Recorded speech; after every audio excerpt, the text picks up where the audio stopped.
Hi there, Jim McCotter here again with Christian Nations Today. The question today is, what does Jesus say about equal pay for equal work?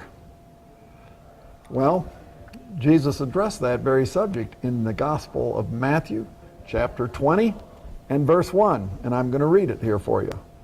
And Jesus said, "For the kingdom of heaven is like the landowner who went out early one morning to hire workers for his vineyard.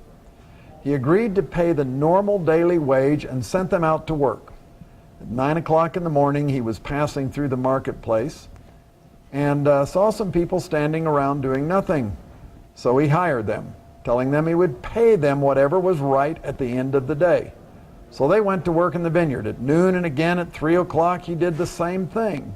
At 5 o'clock that afternoon, he was in town again and saw some more people standing around. He asked them, 'Why haven't you been working today?' They replied, 'Because no one hired us.'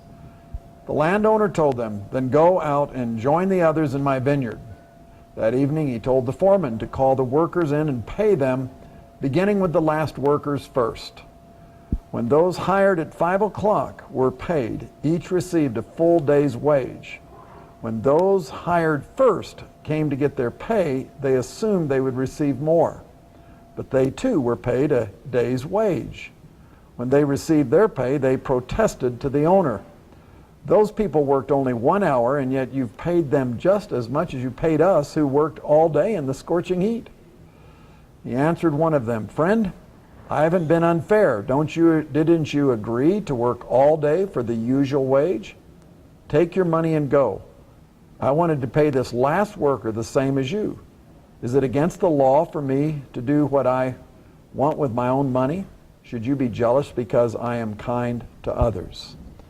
You see, Jesus, in giving this story, made it real clear that there isn't necessarily equal pay for equal work, because it depends on what the agreement is. If he wanted to pay more to someone else, he said, "Are you jealous because I pay more?" And he said, that's not against the law.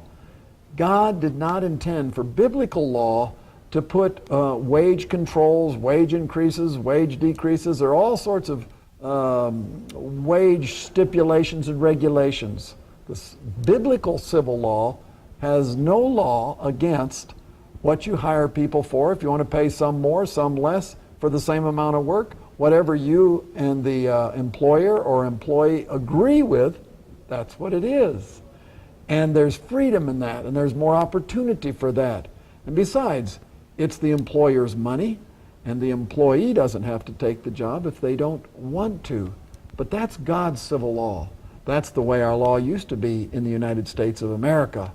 But as Democrats and other bureaucrats have gotten more control, they've socialized it, and they try to manipulate what individuals do. And really it hurts even the young people who now, as they drive the wages up, many employers can't afford even to hire younger people, which is an entrance level many times to them building up their income for the future.